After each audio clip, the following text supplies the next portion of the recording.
geriau žaidė, jeigu laimėjo. Ir iš tiesų, daugiau energijos.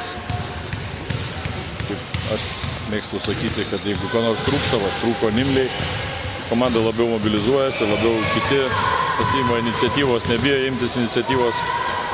Ir iš tikrųjų daugiau rodė energijos, mus kažkaip taip kaustė, nesam dabar geroj formoj. Visgi tos traumos ir psichologiškai gniuždo ir visą laiką sunku dirbti, tada negalim pilnai treniruotis, tai nesam tikrai geroj formai. Ir varžovai iš tikrųjų parodė didžiulį energiją, didžiulį norą ir pelnytai laimėjo. Nevėžis prieš tai buvo patyręs 4 nesėkmės, ar nustebino toks varžovo aštrumas šiandieną puolime? Ja, tai mes ir tikėjomės, kad žais aštriai. Komanda pralaimi, nėra ką prarasti. Neturi dar vieno žaidėjo, tai žaidė gal net rizikuodamas, drąsiai metė, nes, sakysim, 4 numeris, jeigu 11 tritaškų išmetė, tai jis tikrai buvo energingai ir drąsiai nusiteikęs.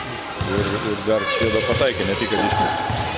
Treneris Želionė gynybai, čia problemas čiurnta, Kirkšnis vis dar, ar tiesiog jam šiek tiek labai šilta? Čia darbo trūkumas, kada žmogus nežaidęs arba neturėjęs ne vienos treniruotės pilna vertės, jis iš vis net nebėgiojo pilnų krūvių. Tai aš stebiuosi, kaip jis dar atlaikė, puolime savo taškus surinko, bet gynyboje pritrūko. Ir Kupšas turbūt antros rungtynės iš eilės tokia neįmenama mislė mūsų aukštaūgiams. Ir pirmuose buvo daug problemų, taigi šiandien. Čia ne mislė, čia reikia sustatyti kartu ir atrodysim kaip mes panašiai. Taip, kad čia yra didelė problema ir reikia ją spręsti, reikia daugiau truputį mūsų didelėm padirbėti ir pagalvoti, kaip stabdyti už save daug didesnį žmogų.